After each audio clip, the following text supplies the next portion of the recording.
नमस्कार मित्राणि, शुभसन्ध्या।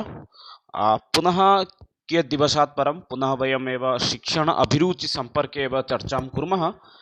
बहूनामेव अत्र शिक्षण अभिरुचिसम्पर्के वीडियो आनयति इति निवेदनम् आसीत् एव। बहुजनाः उक्तवन्तः अपि। पुनश्च श्रीजगन्नाथसंस्कृतविश्वविद्यालयस्य या शिक्षाशास्त्री परीक्षा आसीत् तत्रापि वयं दृष्टवन्तः। अस्माकं पार्ट् 1 मध्ये शिक्षण अभिरुचि इत्यस्य प्रथमभागे ये प्रश्नाः आसन् ते प्रश्नाः एव तत्रापि आसन् एव, प्रायः समानरूपेण एव प्रश्नाः आसन्। तदर्थमपि बहुजनाः अपि धन्यवादं ज्ञापितवन्तः, तेषां कृते अपि धन्यवादः। अद्य वयं पुनश्च शिक्षण अभिरुचिसम्पर्कीय केचन महत्त्वपूर्णप्रश्नानां सम्पर्के चतुर्थभागे एव चर्चां कुर्मः एव। आरम्भं कुर्मः। सर्वे अपि अत्र अधोभागे स्वस्य अङ्कान् अपि लिखन्तु।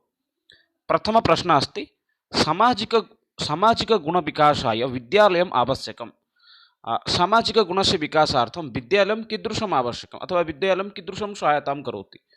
विद्यालयः मित्रतावत् सहायतां करोति, प्रतिस्पर्धां जनयति अथवा सहयोगं करोति, न किञ्चित्। सामाजिकगुण इत्युक्ते एतद् शब्दस्य अर्थं प्रारम्भिकसमये अवगच्छन्तु। सामाजिकगुण इत्युक्ते अत्र के गुणाः सन्ति। सामाजिकगुणेषु प्रारम्भिकसमये सहायताप्रदानम् अथवा वृद्धजनानां सहायताकरणं, यदा भवन्तः मार्गे गच्छन्ति तदा पङ्क्तौ स्थित्वा गमनम्, एतत् सर्वं भवति सामाजिकगुणः। सामाजिकविकासाय, सामाजिकगुणानां विकासाय विद्यालयं कीदृशं सहायतां करोति पश्यामः चेत् अत्र सम्यक् भवति। सम्यक् अत्र उत्तरं भवति, सम्यक् उत्तरं मित्रता इति भवति। यतोहि पश्यन्तु, सामाजिकगुणे इत्युक्ते एतत् शब्दस्य अर्थं प्रारम्भिकसमये ज्ञातव्यं। यथा वृद्धजनानां सहायताकरणं, यः खलु समस्या मध्ये अस्ति तस्य सहायताकरणम्, एतत् सर्वं कुत्र आगच्छति इत्युक्ते अत्र सामान्यरूपेण वक्तुं वयं शक्नुमः एव, सामाजिकगुणाः एते सर्वे सन्ति एव। जनानां सहायता प्रदानं करणीयं, ये खलु दरिद्राः सन्ति तेषामपि सहायताकरणम् इत्यादि सर्वम् आगच्छति एव। विद्यालये वयं सामाजिकक्षेत्रे एव एतत् सर्वं ज्ञानं प्राप्नुमः एव। अतः विद्यालये एतत् सर्वं नाम साक्षात् पुस्तके ते विषयाः तु न भवन्ति एव। यथा सामाजिकदरिद्राणां सेवां करोतु, अयं विषयः तु पुस्तके न भवति, किन्तु तत्र विद्यालयमित्रवत् एव सहायतां करोति। परवर्ती प्रश्नं प्रति गच्छामः। अनुशासनहीनतायाः कारणं नास्ति। प्रश्नमेकवारं पश्यन्तु। अनुशासनहीनतायाः कारणं नास्ति।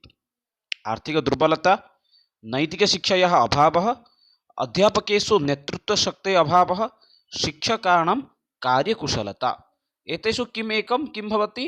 अनुशासनहीनतायाः कारणं न भवति इति प्रश्नं करोति, कारणं नास्ति इति वदति। सम्यक् उत्तरं ये जानन्ति वक्तुम् अर्हन्ति एव। अनुशासनहीनतायाः कारणं किम् अस्ति? अत्र समीचीनं विकल्पं यदि भवन्तः पश्यन्ति, प्रायः 4 विकल्पाः समानाः एव दृश्यते, न कोऽपि अत्र भिन्नम् इति भवन्तः वक्तुं शक्नुवन्ति। प्रायः सर्वे विकल्पाः समानाः एव सन्ति एव। तथापि पश्यामः चेत् अनुशासनहीनतायाः एतेषु एकं कारणं न भवति चेत् सः विकल्पः भवति आर्थिकदुर्बलता इति। यदि कश्चन आर्थिकदृष्ट्या दुर्बलः अस्ति चेत् सः नाम अनुशासनहीनतायाः तत्र अनुशासनतः बहिर्न गच्छति। तस्य परिवारः यदि सम्यक् अस्ति चेत् सः अनुशासनस्य ज्ञानं प्राप्नोति। यदि समुचितशिक्षां प्राप्नोति चेत् अपि आर्थिकदृष्ट्या अपि दुर्बलः भवति चेत् अपि सः सम्यक् कार्यं करोति। अतः अत्र सम्यक् विकल्पः भवति आर्थिकदुर्बलता इति। अन्यथा नैतिकशिक्षायाः अभावद्वारा अपि छात्रः अनुशासनहीनः भवति। अध्यापकेषु नेतृत्वस्य अभावः भवति चेत् छात्राः अनुशासनहीनाः भवन्ति। शिक्षकाणां कार्यकुशलता, यदि शिक्षकाः यदि समीचीनरूपेण यदि सञ्चालयितुं न प्राप्नुवन्ति, तेन अपि किं भवति, कक्षायाम् एतादृशी समस्या एव दृश्यते। अतः अत्र वदामः सम्यक् उत्तरं भवति आर्थिकदुर्बलता इति। परवर्ती प्रश्नं प्रति गच्छामः। तृतीयं प्रश्नं प्रति। अध्यापकस्य सामान्यज्ञानं वर्धयति। यः अध्यापकः अस्ति तस्य सामान्यज्ञानं कः वर्धयति? छात्रः वर्धयति। सामान्यज्ञानम् इत्युक्ते जनरल् नालेज्। शिक्षकस्य जनरल् नालेज् कथं वर्धनं भविष्यति इति अत्र प्रश्नम् आगच्छति एव। सः अध्यापकः, स्वाध्यायः, पत्रपत्रिकाः। समीचीनम् उत्तरं ये जानन्ति वक्तुम् अर्हन्ति एव। अध्यापकस्य सामान्यज्ञानं कः वर्धयति? छात्रः, सः अध्यापकः, स्वाध्यायः, पत्रपत्रिका। स्वाध्याय इत्युक्ते भवन्तः अवगन्तुम् अर्हन्ति इति चिन्तयामि। स्वाध्याय इत्युक्ते यः स्वयम् अध्ययनम् अध्यापनं करोति तदेव भवति स्वाध्यायः इति। अध्यापकस्य सामान्यज्ञानं कः वर्धयति? अत्र भवन्तः वक्तुं शक्नुवन्ति एव समीचीनविकल्पः स्वाध्यायः इति। ऑप्शन डी एव भवति, स्वाध्याय एव शिक्षकस्य सामान्यज्ञानमेव वर्धयति एव। स्वयं यदि अध्ययनं करोति चेत् सः पत्रपत्रिका अपि पठति। यदि सः स्वयं अध्ययनं न करोति पत्रपत्रिकाद्वारा तस्य सामान्यज्ञानवर्धनं न भवति। परवर्ती प्रश्नं प्रति गच्छामः। छात्रेषु अयं गुणः न स्यात्। एतेषु छात्रेषु किम् एकः गुणः न भवेत् इति अत्र प्रश्नं करोति। परोपकारित्वम् आवश्यकम् अस्ति। छात्रेषु अयं गुणः भवेत् एव निश्चयत्वेन, अन्यथा संसार अग्रे न गमिष्यति एव। स्वार्थबुद्धि, स्वस्य स्वार्थसाधनम् एतद् न आवश्यकमेव।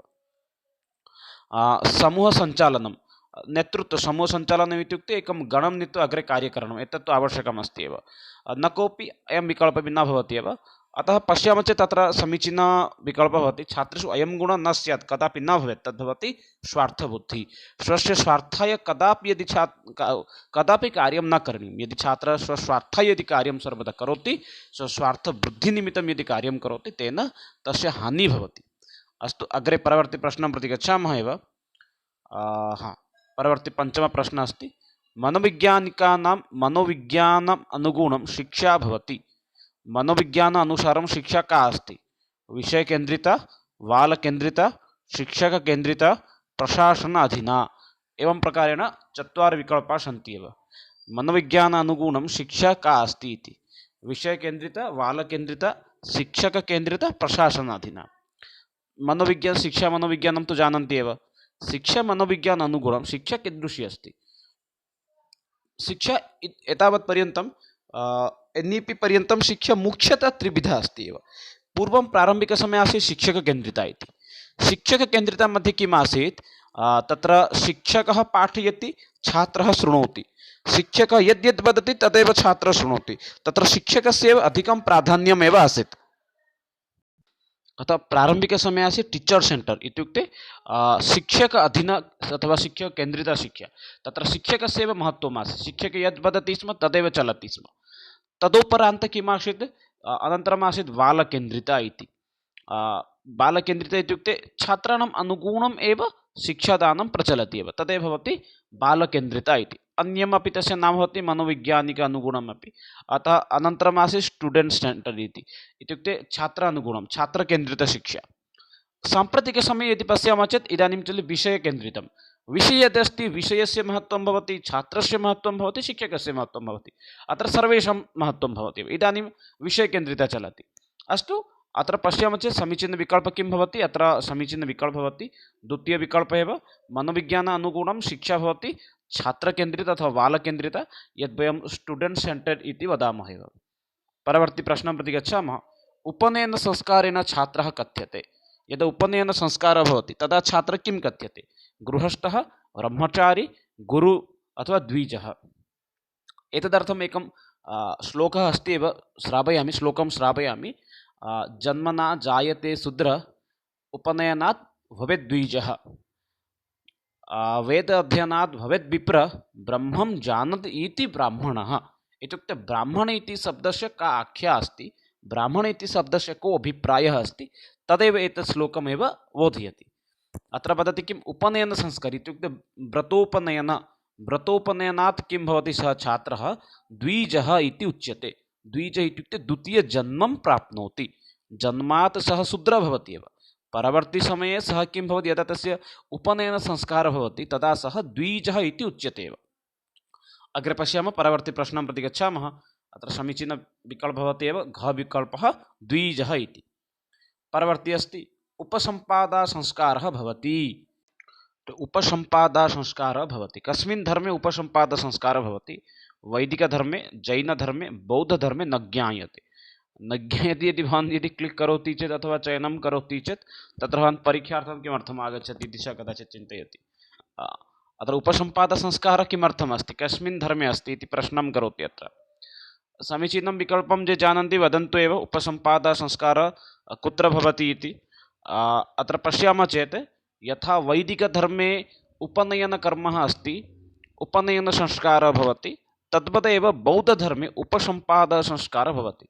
अत्र किं करोति, यः बौद्धभिक्षुः भवति अथवा ये छात्रः अस्ति स गृहं परित्यक्त्वा एव आगच्छति, समागत्य एव यत् आश्रमे अस्ति तत्र एव आत्मनं समर्पयति एव, गुरुं निकषा एव आत्मनं समर्पयति एव, तदेव उच्यते उपसम्पादसंस्कारः इति। अतः समुचितविकल्पः अत्र अस्ति बौद्धधर्मे इति। परवर्ती प्रश्नः अस्ति पारिवारिकप्रणाली शिक्षापद्धत्यो आसीत्। पारिवारिकप्रणाली शिक्षापद्धत्यो आसीत्। आङ्ग्लशिक्षापद्धति, बौद्धशिक्षापद्धति, वैदिकशिक्षापद्धति न कस्यामपि। इत्युक्ते पारिवारिकशिक्षाप्रणाली नाम सम्पूर्णपरिवारजनः नाम अध्ययनं करिष्यन्ति अथवा शिक्षां प्राप्स्यन्ति, एतादृशी पद्धतिः कुत्र आसीत्? आङ्ग्ल, बौद्ध, वैदिक अथवा न कस्यापि।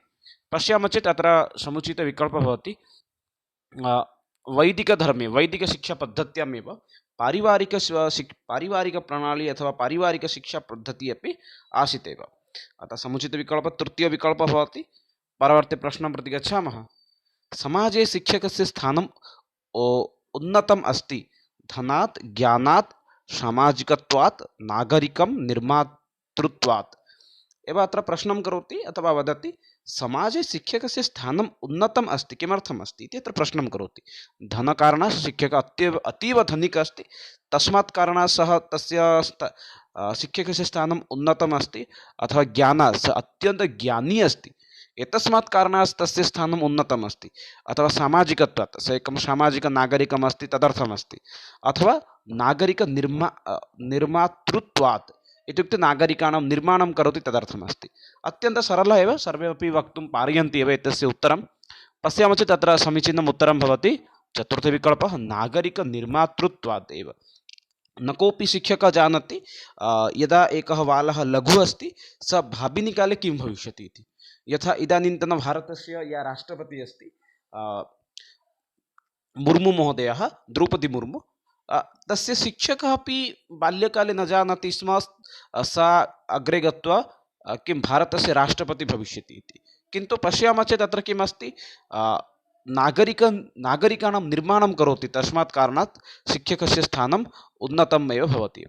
परवर्ती प्रश्नः अस्ति सामाजिकतायै आवश्यकं भवति।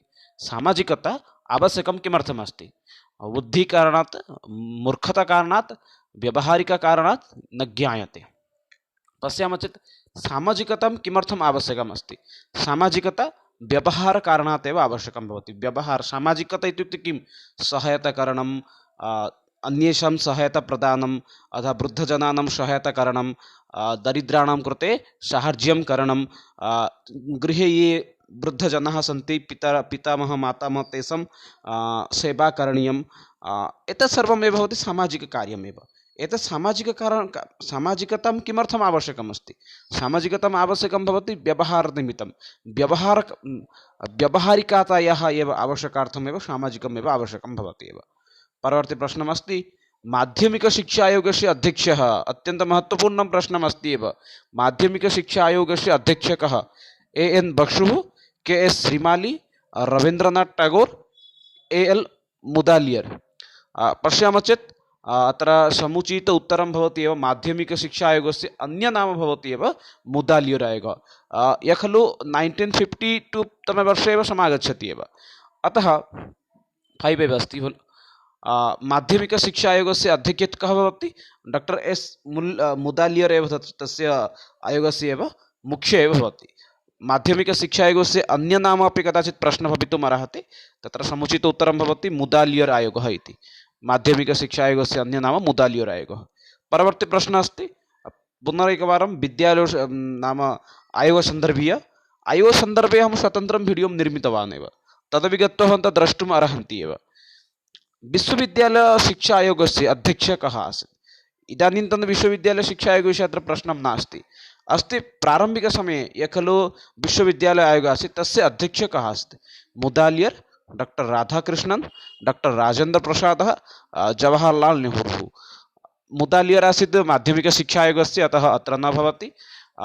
डॉक्टर अत्र सम्यक् विकल्पं भवति एव, डॉक्टर सर्वपल्ली राधाकृष्णन् महोदयः। राधाकृष्णन् आयोगः अपि तस्य विश्वविद्यालय आयोगस्य अपरनाम भवति राधाकृष्णन् आयोगः इति। राजेन्द्र प्रसाद भारतस्य प्रथम राष्ट्रपति आसीत्, जवाहरलाल नेहरू प्रथम प्रधानमंत्री आसीत्। अतः सम्यक् विकल्पः अत्र भवति घ विकल्पः अत्र द्वितीयस्थाने अस्ति। डॉक्टर राधाकृष्णन्, सर्वपल्ली राधाकृष्णन् महोदय विश्वविद्यालय आयोगस्य अध्यक्षः आसीत् एव। परवर्ती प्रश्नं प्रति गच्छामः। अनुशासनस्य अर्थं भवति प्रताडनं, दण्डः, नियन्त्रणं, बाह्य आन्तरिक विकासः। पश्यामः चेत् अत्र समुचित विकल्पः भवति नियन्त्रणम्। अनुशासनम् इत्युक्ते इति शब्दस्य अर्थम् अवगच्छन्तु एव। आत्मनं शासनम् एव सः करोति एव, अतः सः आत्मनम् एव नियन्त्रणं करोति, अतः समुचित विकल्पः अत्र भवति नियन्त्रणम् इति। अनुशासनस्य अर्थः भवति नियन्त्रणम्, आत्मनं नियन्त्रणं यः करोति तदेव भवति एव अनुशासनम् इति। परवर्ती अस्ति प्रश्नः। पाठ्यसहगामी क्रियाः भवति समयस्य सदुपयोगः, समयस्य दुरुपयोगः, आवश्यकम्, अनावश्यकम्। पश्यामः चेत् अत्र समुचित विकल्पः भवति पाठ्यसहगामी क्रिया। एतस्य शब्दस्य अर्थम् एकवारम् अवगच्छन्तु एव, अनन्तरं वदामि। अत्र बहुजनाः कन्फ्यूस् भवन्ति। पाठ्यसहगामी क्रिया, इदानीं वयं पाठयामः, पाठनेन सह यत्किमपि कार्यं कुर्मः। यथा संख्यां पाठयन्ति, इदानीं संख्यापाठनसमये भवन्तः एकं संख्यागीतं श्रावयन्ति, तदेव भवति पाठ्यसहगामी क्रिया। पुनश्च कामपि क्रीडां कारयन्ति, तदैव भवति पाठ्यसहगामी क्रिया। अतः प्रश्नम् अत्र भवति पाठ्यसहगामी क्रियाणाम् आवश्यकता अस्ति अथवा नास्ति, अथवा पाठ्यसहगामी क्रिया द्वारा किं लाभं भवति। पश्यामः चेत् पाठ्यसहगामी क्रिया किं करोति, समयस्य सदुपयोगं करोति एव। पाठ्यसहगामी क्रिया क्रीडा, गीतं, नृत्यम् एते सर्वे एव आगच्छन्ति, पाठेन सह एते सम्बन्धिताः ये भवन्ति ते वर्तन्ते पाठ्यसहगामी क्रिया इति। परवर्ती प्रश्नं प्रति गच्छामः। गृहकार्यं कथं भवेत्, लिखितं, मौखिकम्, उभयविधं न भवेत्। पश्यामः चेत् अत्र समुचितं विकल्पं भवति गृहकार्यं कथं भवेत् इत्युक्ते गृहकार्यम् उभयं, लिखितं भवितुम् अर्हति, मौखिकम् अपि भवितुम् अर्हति। गृहकार्यं सर्वदा एव लिखितम् इति अपि नियमः नास्ति, मौखिकरूपेण अपि भवन्तः गृहकार्यं दातुं शक्नुवन्ति, एतद् भवन्तः रटनं कृत्वा समागच्छन्तु इति। अतः गृहकार्यं लिखितं भवितुम् अर्हति, मौखिकमपि भवितुम् अर्हन्ति। अतः समुचितविकल्पः अत्र भवति उभयविधम् इति। किन्तु प्रकृते गृहकार्यं न दातव्यमेव, न रोचते छात्रेभ्यः। अहमपि न ददामि छात्राणाम् अधिकाधिकं गृहकार्यं। परवर्ती प्रश्नः अस्ति। समयपालनं केवलम् आवश्यकम् अस्ति अध्यापकानां कृते, छात्राणां कृते, सामाजिकानां कृते, सर्वेषां कृते। समयस्य परिपालनं, समयस्य सदुपयोगः, समयस्य पालनं केषां कृते अत्यन्तम् आवश्यकं। पश्यामः चेत् अत्र समुचितविकल्पः भवति सर्वेषां कृते। अध्यापकस्य कृते अपि आवश्यकं भवति, तस्यापि मुख्यं दायित्वं भवति, अतः अध्यापकानाम् अपि एकं दायित्वं भवति समयस्य अनुपालनं। छात्राणां कृते अपि आवश्यकं भवति, सामाजिकानां कृते अपि आवश्यकं भवति। अतः पश्यामः चेत् समुचितविकल्पं भवति समयपालनं सर्वेषां कृते एव आवश्यकं भवति एव। परवर्ती प्रश्नं प्रति गच्छामः। प्रश्नः अस्ति वर्धाशिक्षा सम्पर्के। 1936 तमवर्षे मन्ये प्रायः गान्धीजी एतस्य आरम्भं करोति। समुचितरूपेण अपि मम कालः अपि स्मरणे न भवति। वर्धाशिक्षा योजना कस्य अस्ति, वर्धाशिक्षा आरम्भं कः करोति इति अत्र प्रश्नं करोति। टेगोर् महोदयस्य आसीत्, अथवा गान्धी महोदयस्य आसीत्, अथवा मालवीयस्य आसीत्, अथवा न कस्य। मालवीय इत्युक्ते पण्डित मदन मोहन मालवीय इति अत्र समुचितम् उत्तरं भवति एव। पूर्णवाक्यं भवति, पूर्णनाम तस्य आगच्छति, मदन मोहन मालवीय इति। टेगोर् इत्युक्ते रवीन्द्रनाथ टेगोर् इति आगच्छति एव, सम्यक् उत्तरं, सम्यक् पूर्णनाम एव तस्य भवति। क्षम्यताम्, अत्र तस्य वर्धाशिक्षायाः आयोजनं भवति 1937 एव, 1936 इति मया उक्तं, कि 1937 तमवर्षे ये खलु जनजातिसम्पर्कीयाः सन्ति, दरिद्रश्रेणीयाः सन्ति, समाजे पृष्ठस्थाने सन्ति, तेषां कृते एव गान्धीमहोदयः वर्धा इति स्थाने एव तस्य शिक्षायाः आरम्भम् एव करोति एव, शिक्षायाः आयोजनं करोति एव। परवर्ती प्रश्नं प्रति गच्छामः। प्रश्न उत्तरम् एकं साधनम् अस्ति, लिखितं, मौखिकम्, अथवा उभयविधम्, अथवा न कस्यापि। पश्यामः चेत् अत्र समुचितम् उत्तरं भवति प्रश्न उत्तरम् एकं साधनम् अस्ति उभयविधं। प्रश्नोत्तरं वयं मौखिकरूपेण प्रष्टुं शक्नुमः, लिखितरूपेण अपि प्रष्टुं शक्नुमः। अतः समुचितविकल्पः अत्र भवति उभयविधम् इति। प्रश्नोत्तरम् एकं कीदृशं साधनं भवति, उभयविधम् एव। परवर्ती प्रश्नं प्रति गच्छामः। अनुशासनस्य तात्पर्यं भवति। अनुशासनस्य किं तात्पर्यम् अस्ति? दण्डदानं, व्यवहारनियमः, नियम अनुगुणं कार्यं न किमपि। अनुशासनस्य तात्पर्यं भवति, अनुशासनम् इत्युक्ते किम् अस्ति अत्र अर्थं पृच्छति एव। दण्डप्रदानम् अथवा व्यवहार्यनियमः, नियमानुगुणं कार्यम् अथवा न किमपि। अनुशासन इति शब्दस्य अर्थम् एकवारम् अवगच्छन्तु एव। आत्मनं यः स्वयं अथवा स्वयं यः शासनं करोति, आत्मनः शासनम् एव अनुशासनं। यः आत्मनमेव शासनं करोति तदेव उच्यते अनुशासनम् इति। अत्र प्रश्नमस्ति अनुशासनस्य तात्पर्यं किं? नियमानुगुणं कार्यम् इत्युक्ते यथा वयमपि अनुशासनयुक्ताः, यथा चतुष्पदी इत्युक्ते ट्राफिक् यत्र भवति तत्र किं वयं कुर्मः, तदा यदा रेड् लैट् ज्वलति तस्मिन् समये वयं स्वयं नाम तिष्ठामः एव, न गच्छामः अग्रे। तदेव भवति अनुशासनस्य पालनं। यदि कश्चन यथा विद्यालये अपि पश्यन्तु, महाविद्यालये समयेन गमनं तदपि अनुशासनमस्ति, समयेन गृहप्राप्ति तदपि अनुशासनमस्ति, कक्षासमये शिक्षकस्य वार्तां श्रोतव्या तदपि अनुशासनमस्ति। अतः अनुशासनम् इत्युक्ते किं? नियमानां परिपालनमेव, तदेव उच्यते अनुशासनम् इति। परवर्ती प्रश्नः अस्ति 20तम। कक्षायां प्रवेशसमये शिक्षकाणां स्वभावः कीदृशः भवेत्? कक्षायां यदा शिक्षकः प्रविशति तस्मिन् समये शिक्षकस्य स्वभावः कीदृशः भवेत्? गम्भीरः, प्रसन्नः, क्रुद्धः, उदासीनः? पश्यामः चेत् तत्र समुचित उत्तरं भवति प्रसन्नः एव। यदा शिक्षकः कक्षायां प्रविशति तस्मिन् समये तस्य मुखं कीदृशं भवेत्, तस्य स्वभावः कीदृशः? प्रसन्नवत् एव, अत्यन्त आनन्ददायी भवेत् एव। यदि सः क्रोधितः भूत्वा प्रविशति चेत् छात्राः भयभीताः भवन्ति, गम्भीरः भवति अथवा उदासीनः भवति चेत् अपि समस्या भवति। अतः सर्वदा कथं भवेत्? प्रसन्नयुक्तः भवेत् एव। यदा कदापि शिक्षकः कक्षां प्रविशति तस्मिन् समये तस्य मुखं सर्वदा प्रसन्नः एव भवेत् एव। अग्रे गच्छामः परवर्ती प्रश्नं प्रति। प्रश्नः अस्ति छात्राणां वर्गीकरणस्य आयुः। छात्राणां वर्गीकरणस्य आयुः कीदृशी भवेत्? सामान्य आयुः, समानबुद्धिः, समानजाति अथवा समानधर्म। यदा छात्राणां वर्गीकरणं कुर्मः इत्युक्ते कक्षानुगुणम् अथवा विभागानुगुणं यदा वयं तेषां वर्गीकरणं कुर्मः तस्मिन् समये वयं तेषां कथं वर्गीकरणं कुर्मः? पश्यामः चेत् अत्र समुचितविकल्पः भवति समान आयु। समान आयुयुक्त ये छात्राः सन्ति तान् यदि वयं भिन्नभिन्नवर्गे स्थापयामः चेत् किं भवति? अत्र लाभदायकः भवति। किमर्थम् इत्युक्ते पश्यन्तु, अस्माकं देशे सर्वशिक्षा अभियानं चलति, यत्र सर्वे पठिष्यन्ति, सर्वे वर्धिष्यन्ति। पुनश्च समवेती शिक्षा चलति। समवेती शिक्षा इत्युक्ते सर्वेषां कृते समानरूपेण शिक्षा दातव्या एव।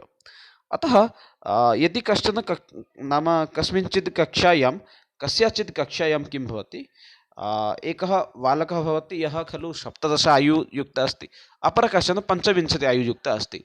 उभयोः नाम एकत्री उपवेशनं कदाचित् शिक्षकस्य कृते समस्या भवति, छात्रस्य अवगमने अपि समस्या भवति। अतः ये दीर्घ आयुयुक्ताः सन्ति तेषां भिन्नगणः, 17 वर्षीय ये सन्ति तेषां भिन्नगणः। अतः अत्र समुचितविकल्पं भवति समान आयुः इति। परवर्ती प्रश्नं प्रति गच्छामः। अध्यापनम् इत्युक्ते किं भवति? अध्यापनम् एकं किं? कला, विज्ञानं, न उभयम् अथवा उभयम्? प्रायः समानमेव अस्ति। पश्यामः चेत् अध्यापनम् एकं किम् अस्ति? अध्यापनम् एका कला अस्ति। सर्वे पाठयितुं न शक्नुवन्ति। नेतारः अपि वदन्ति वयं भाषणं प्रदातुं शक्नुमः किन्तु पाठयितुं न शक्नुमः।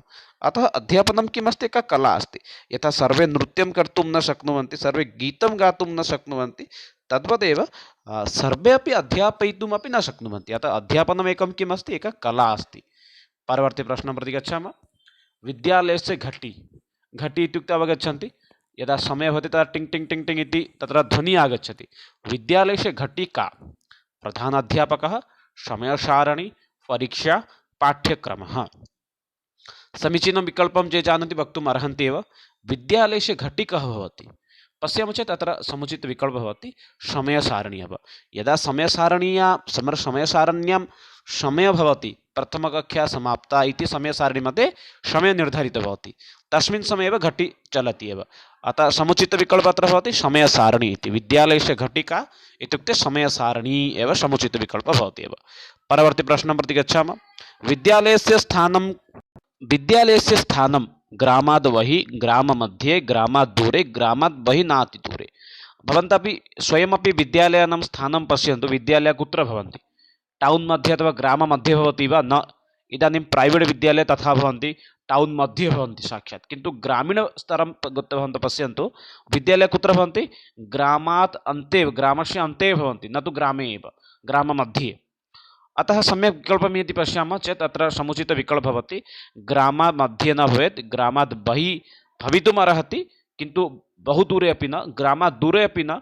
कुत्र भवेत्? ग्रामात् बहिः, किन्तु न अतिदूरे। ग्रामात् बहिः किमर्थं? ग्रामे यत्किमपि ध्वनिः आगच्छति, कोलाहलम् आगच्छति, अतः सा समस्या कोलाहलादिकं विद्यालये न आगच्छतु, अतः ग्रामात् बहिः भवेत्। अतः पुनश्च न अति दूरे अपि भवेत्। यदि दूरे भवति चेत् छात्राणां कृते समस्या भवति, अतः ग्रामात् बहिः न अति दूरे इति सम्यक् उत्तरम् अत्र भवति एव। तथैव भवन्तः ग्रामीणविद्यालये न भवन्तः द्रष्टुमपि अर्हन्ति, प्रैवेट् विद्यालये अपि तथैव सन्ति एव इदानीन्तन। परवर्ति प्रश्नं प्रति गच्छन्तु। अध्यापकः छात्राणां नायकः, प्रभुः, अनुशासकः, ज्येष्ठः। एक अध्यापकः छात्रस्य किम् अस्ति अथवा छात्राणां किम् अस्ति इति अत्र प्रश्नं करोति एव। पश्यामः चेत् अत्र समुचितविकल्पः अस्ति अध्यापकः छात्राणाम् अनुशासकः, अनुशासनस्य महत्त्वं बोधयति। अत्र समुचितविकल्पः अनुशासकः इति एव भवति एव। अत्र सम्यक् विकल्पः अनुशासकः। परवर्ति प्रश्नं प्रति गच्छामः। सः प्रभावपूर्ण अध्यापकः यः प्रतिभाशालिनो विद्यार्थिनः पाठयति, मन्दान् छात्रान् पाठयति, उच्चस्तरीयछात्रान् पाठयति, उच्चस्तरीयान् छात्रान् पाठयति, छात्रानुगुणं पाठयति। पश्यन्तु कः उत्तम अध्यापकः भवति? सः भवितुम् अर्हति वा? यः केवलं ये खलु उत्तमान् छात्रान्, प्रतिभाशाली छात्रान् केवलं पाठयति, अन्यान् दुर्बलश्रेणीछात्रान् पाठयितुं न शक्नोति, सः कदापि उत्तमः भवितुम् अर्हति वा? नास्ति। केवलं सः मन्दान् छात्रान् पाठयितुम् अर्हति, दुर्बलछात्रान् पाठयितुम् अर्हति, सः ये उत्तमान् छात्रान् पाठयितुं न शक्नोति, सः कदापि भवितुम् अर्हति वा? न। उच्चस्तरीयान् छात्रान् पाठयति इत्युक्ते ये खलु सम्पूर्णज्ञानिगुणिनः सन्ति तान् पाठयति, सः कदापि भवितुमपि न अर्हति। समुचितविकल्पः छात्रस्तरानुगुणं पाठयति। यः छात्रः यथा अस्ति, यस्य ज्ञानं यावत् अस्ति तावत् एव तथैव यः पाठयति सः एव उत्तम अध्यापकः भवति एव। परवर्ति प्रश्नं प्रति गच्छामः। वैयक्तिकविभिन्नता नाम किम्? एतद् अत्यन्तं महत्त्वपूर्णम् अस्ति एव। वैयक्तिकविभिन्नता इत्युक्ते किम्? व्यक्तेः अनन्यसाधारणी, प्रतिव्यक्ति शारीरिकगुणेषु भिन्नः, प्रतिव्यक्ति मानसिकगुणेषु भिन्नः, प्रतिव्यक्ति ज्ञाने भिन्नः। वैयक्तिकविभिन्नता नाम किम्? अत्र प्रश्नं करोति एव। पश्यामः चेत् अत्र समुचितविकल्पः भवति वैयक्तिकविभिन्नता इत्युक्ते व्यक्तिः अनन्यसाधारणी इत्युक्ते प्रत्येकव्यक्ति भिन्नभिन्नगुणाः सन्ति, एकः व्यक्ति अन्यव्यक्तितः अपि भिन्नः अस्ति, अतः सः कदाचित् अनन्य इत्युक्ते भिन्नभिन्नगुणाः अत्र सर्वे आगच्छति। इत्युक्ते तत्र शारीरिकगुणः आगच्छति, मानसिकगुणः आगच्छति, पुनश्च ज्ञानस्य अपि भिन्नता आगच्छति, अतः समुचितविकल्पः प्रथमविकल्पे भवति एव। परवर्ति प्रश्नः अस्ति देशस्य उन्नतिः परिश्रमिकाधीनः, अध्यापकाधीनः, न्यायाधीन, सर्वकाराधीनः। पश्यामः चेत् देशस्य उन्नतिः सर्वदा अध्यापकस्य उपरि एव निर्भरं करोति, अतः सर्वदा प्रतिवर्षं सर्वकारः अपि शिक्षकाणां शिक्षाक्षेत्रस्य उन्नतिनिमित्तं सर्वदा प्रयत्नं करोति। अतः देशस्य उन्नतिः कस्य अधीना अस्ति? अध्यापक अधीना एव अस्ति। किन्तु तदर्थं सर्वकारः अपि तथा न चिन्तयति, सापि एका समस्या अस्ति। किन्तु देशस्य उन्नतिः कस्य अधीना वर्तते? अध्यापक अधीना एव वर्तते एव। देशस्य उन्नतिः अध्यापकस्य अधीना एव अस्ति एव। परवर्ति प्रश्नं प्रति गच्छामः। परिवारशिक्षायाः अभिकरणम् अस्ति। परिवारशिक्षा कस्य अभिकरणम् अस्ति? अनौपचारिकं, निरौपचारिकं, औपचारिकं, न किमपि।